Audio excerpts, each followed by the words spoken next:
Hello friends, आज हम लोग मनोविश्लेषणवाद की चर्चा करेंगे। मनोविश्लेषणवाद संप्रदाय का स्थापना 1900 में सिगमंड फ्रायड ने किया था। फ्रायड का नाम बहुत ज़्यादा इम्पॉर्टेंट है मनोविज्ञान में। सबसे पहले ये जो मनोविश्लेषण है ये क्या है? मन का विश्लेषण करना।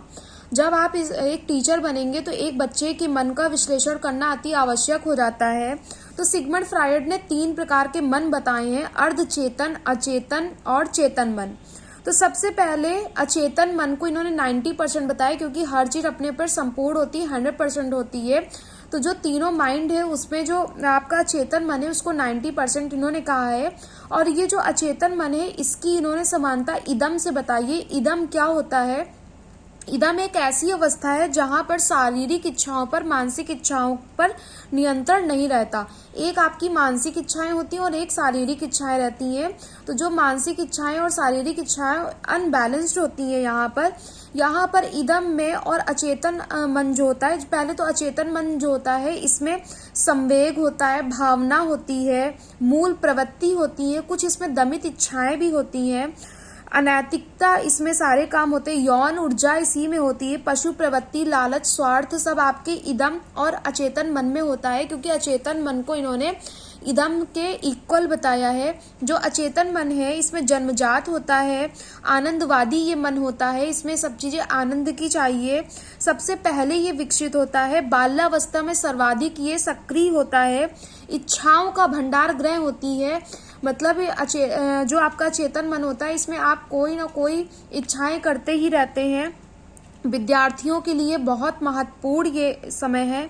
फिर है दूसरा आपका अर्धचेतन मन। अर्धचेतन मन को इन्होंने ईगो मतलब अहम के इक्वल बताया है। यहाँ पर मानसिक इच्छाएं और शारीरिक इच्छाओं में बैलेंस होता है। ये अर्धचेतन मन का मुख्य शासक होता है, इसे अर्जित भी किया जाता है। इसमें आप जो अर्धचेतन मन होता है इसमें आप वास्तविकता मतलब रियलिस्टिक होते हैं। ये युवावस्था में सबसे ज्यादा सक्रिय होता है, जबकि अचेतन मन आपका बाल्यावस्था में सबसे ज्यादा सक्रिय होता है। अर्धचेतन मन, अर्ध मतलब आधा, तो ये अचेतन और चेतन मन का बीच का भाग होता है। फिर आपका आता है परा अहम मतलब सुपर ईगो। सुपर ईगो को चेतन मन के इक्वल बताया है। चेतन मन को 5% और अर्धचेतन मन को 5% बताया है। चेतन मन मतलब परा अहम ईगो, जो हमारे बूढ़े लोग हो जाते हैं इनमें बहुत ज्यादा नैतिकता होती है। इनमें मानसिक इच्छाएं और शारीरिक इच्छाएं में अनबैलेंस्ड होता है, क्योंकि जो बूढ़े लोगों का शरीर होता है वो कमजोर हो जाता है, इस वजह से इसमें मानसिक इच्छाएं प्रबल होती हैं लेकिन शारीरिक इच्छाएं कमजोर हो जाती हैं, तो इस वजह से इसको अनबैलेंस्ड बोलते हैं।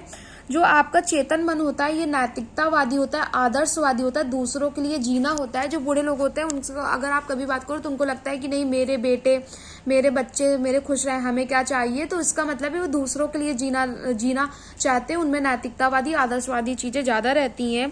इसमें बहुत लोग आध्यात्मिक प्रवृत्ति वाले भी हो जाते हैं, जैसे वो जब यंग होते हैं तो बहुत ज्यादा मीट वगैरह एक्सेट्रा खाते हैं, और बाद में वो आध्यात्मिक प्रवृत्ति वाले हो जाते हैं। वृद्धावस्था में सर्वाधिक होती है। इसमें बलिदान, समर्पण या देवत्व भाव, बहुत लोग भगवान वगैरह की पूजा करने लगते हैं ज्यादा। तो ये सब आपके चेतन मन की बात होती है। इस प्रकार आज के 2 वीडियो मैंने बनाए हैं, जिसमें मैंने मनोविश्लेषणवाद और गेस्टाल्टवादी की मैंने चर्चा की है इस तरह से आपके। और मैंने जो लास्ट वीडियो बनाया था उसमें मानवतावाद की संप्रदाय की भी मैंने चर्चा की थी। इस प्रकार आपके 3 संप्रदाय खत्म होते हैं। Thank you.